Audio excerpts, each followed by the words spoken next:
السلام عليكم ورحمة الله وبركاته. اللهم صل وسلم وبارك على سيدنا محمد وعلى آله وصحبه وسلم أجمعين. اللهم ارحم أمواتنا جميعا يا رب العالمين، وارحم والدي ووالدتي اللهم أمين.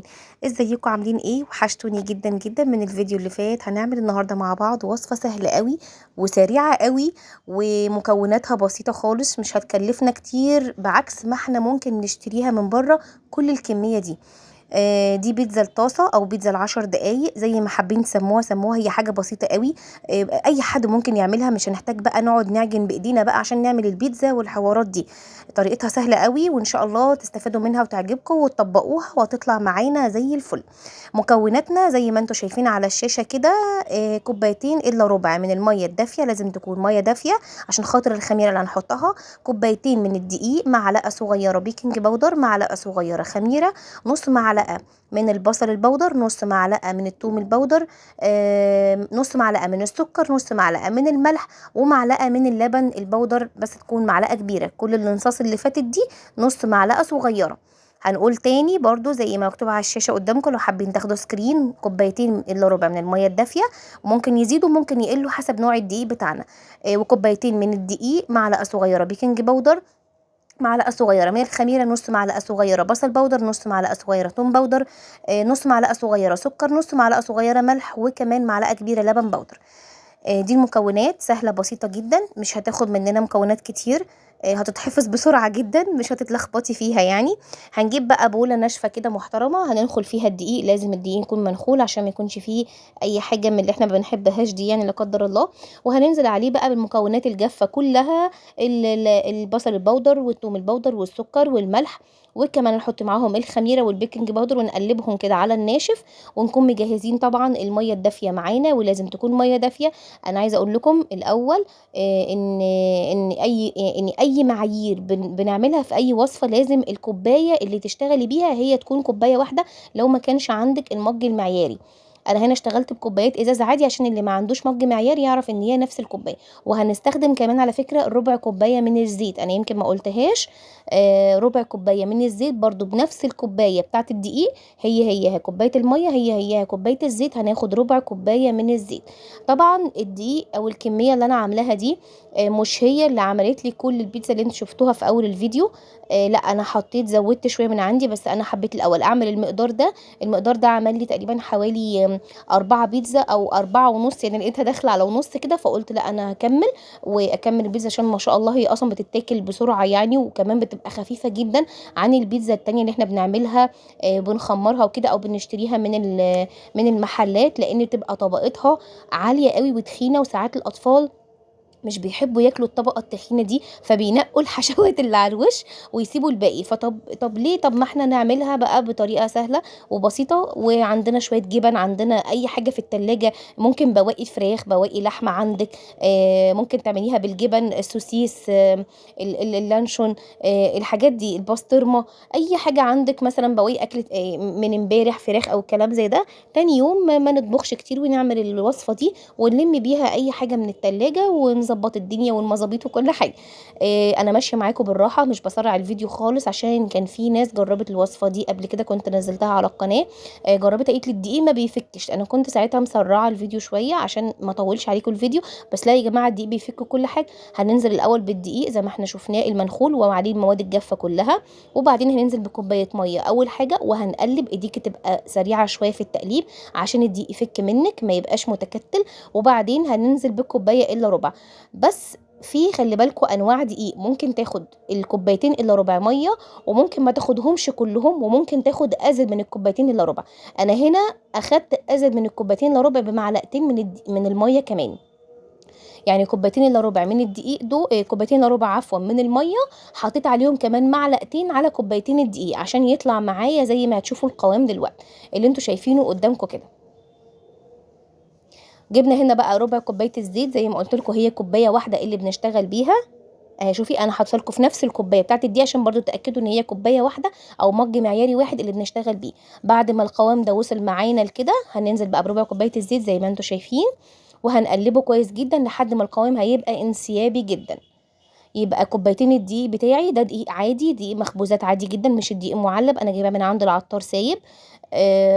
هننزل عليه بكوبايتين الا ربع من الميه، وهتقلبيهم برضو. القوام ما طلعش انسيابي معاكي، هتنزلي زي ما انا نزلت بمعلقتين كمان من الميه، وقلبي كويس جدا. اي دقيق متكتل عندك هيفك، والقوام بتاعك هيبقى سايب وانسيابي زي ما انت شايفاه كده. قلبنا بقى الزيت فيه كده تمام اهو، حتى تحس ان العجينه معاكي بقت طريه قوي وناعمه كده زي ما انتوا شايفين. هنفضيها، هنسيبها زي ما هي بقى. هننفض بس الاسباتيولا دي او المضرب السلك، وهنغطيها بقى او نسيبها ترتاح بقى في اي حته عندك. غطيها خالص كده وسيبيها ترتاح شويه، لان كده كده اصلا احنا حاطين فيها الخميره، فلازم تسيبيها شويه. احنا مش بنخمرها، ولكن سيبيها ترتاح. هنجيب بقى الحشوات بتاعتنا، فلفل الوان احمر واخضر واصفر، اي فلفل الوان عندك، وحبه زيتون كده يعني شرايح مقطعينهم. واي حشوات بقى، دي جبنه موتزاريلا معايا، وجبنه رومي على شيدر، وسوسيس ولانشون وفراخ، وكمان عندي صوابع سوبريم اللي هي صوابع الكابوريا سوبريم دي. فاي حشوات عندك انتي بتلميها او عيناها في الفريزر، او حابه تعمليها، مش هندق يعني، مش هنقول لا. دي بقى النار، هنسخن النار الاول. لا عفوا يا جماعه، انا بوريكم ان انا مش مسخنه النار الاول، عفوا في الحته دي. النار لا، الطاسه اهي زي ما هي محطوطه على النار، النار مش والعه. الاول بنفرد الاول جزء من العجين. طبعا الطاسه اللي انت حباه، انا حابه الطاسه المقاس الاولاني، بحيث انها تطلع مش كبيره ومش صغننه، عشان خاطر الاولاد ما يهدروهاش معاكي. فطبعا حسب حجم الطاسه اللي انت عايزه تحطيه بقى. هنا النار مش شغاله يا جماعه. هننزل بقى بخلطه الكاتشب اللي انا هقول لكم عليها دلوقتي. دي الخلطه اللي انا بحطها. ايه هي مكوناتها؟ ايه عباره عن معلقتين من الكاتشب، عليهم معلقتين من الصلصه العاديين بتوعنا، او صلصه الطماطم، او تسبيكه الطماطم اللي انت تبقى عاملاها في البيت عادي. عليهم رشه توم ورشه ملح ورشه بصل بودر، اللي هو رشه توم باودر ورشه بصل باودر ورشه الملح عليهم، وهتقلبيهم كويس جدا. دي الخلطه اللي انا بحطها، ما بحطش اكتر من كده الخلطه. وخلي بالكم من الملح، ما تملحوش كل حاجه قوي، لسبب ان الجبن كمان مملحه. وزي ما انتم طبعا شايفين الفيديو شارح نفسه. هترشي الاول الجبن. على فكره الجبن فيها تحفه تحفه، يعني كتري كده في الجبن، يعني خليها كده ايه محبشه بالجبن. احشيها بقى الحشوات اللي انت حباها. انا هنا عملت لحمه مفرومه كانت عندي، طلعتها حشيتها بيها. طبعا فلفل الوان زي ما انتم شايفين، منظرها حلو قوي. شايفين بقى ادي النار اهي، انا ولعتها على اول نار عندك بعد الهاديه جدا، يعني احنا بنحط عليها الرز دي. النار اللي وراها بنولعها وبنهديها خالص، نوطي النار جدا، وبنحطها بقى. بصي ما بتكملش معاكي 5 دقايق على النار، وتبدا تحمر من الجناب كده، هي بتفقفق اهي من الجناب. وكمان الموتزاريلا ساحت معانا كده. بقى هتجيبي اي اسباتيولا من عندك وترفعيها من تحت كده، وهتشوفيها الحروف بتاعتها خلاص احمرت اهي. بسم الله، الله اكبر، ما شاء الله، حلوه قوي. هتشيليها بقى، هي كده خلاص استوت وزي الفل. احنا كده كده اصلا الحشوات بتاعتنا مستويه يا دوبك، بس العجينه بتاعتك استوت والموتزاريلا ساحت عليها وناحت كده وطلعت بقى. طلعناها وكملنا بقيه الحشوات التانية. حته الفيديو دي بصراحه انا مش عارفه راحت فين، ان انا كنت بكمل بقيه الخبز التاني يعني. دي كانت دي بالسوسيس. انا عملت بقى بصوابع السوبريم، وعملت بالفراخ، وعملت الجبن ساده. لا كانوا طالعين حاجه كده بسم الله ما شاء الله، بجد محمره جدا من تحت، مستويه قوي ما شاء الله عليها. طعمها تحفه، عايزه اقول لكم ما خدتش مننا وقت، بجد حاجه كده حلوه، الله اكبر. عملت لي كل الكميه دي. طبعا زي ما قلت لكم ان مش كوبايتين الدقيق اللي عملوا لي الكميه دي، دي كانت اكبر واحده عندي. عملتها جزئين، عملتها بالسوسيس واللحمه مفرومه، ودي بقى بالفراخ وبالجبنه. وكمان عايزه اقول لكم بالسوبريم اهي، ان انا اتبقى مني حبه صغننين، يعني انا عملت كوبايه دقيق كمان فوق الكوبايتين اللي انا قايله لكم عليه. دي صوابع السوبريم. كوبايتين الدقيق دول عملت معاهم كوبايه كمان، واتبقى مني واحده وما كانش عندي حشوات. عملت فيها ايه؟ اخدتها وحطيتها، وحطيت عليها مكسرات، وكانت طالعه مسكره حلوه قوي قوي بسم الله ما شاء الله. كان طعمها رائع.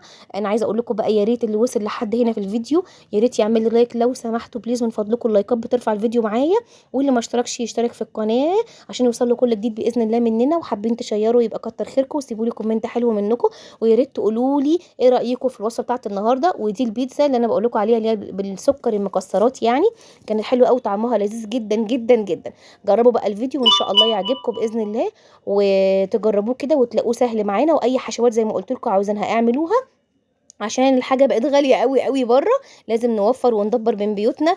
ربنا يبارك في بيوتنا يا رب وأولادنا يحميهم لينا، وإن شاء الله بإذن الله لمّا تجرّبوا الوصفة دي هتحبوها، وشايفين بقى السفرة تفرح.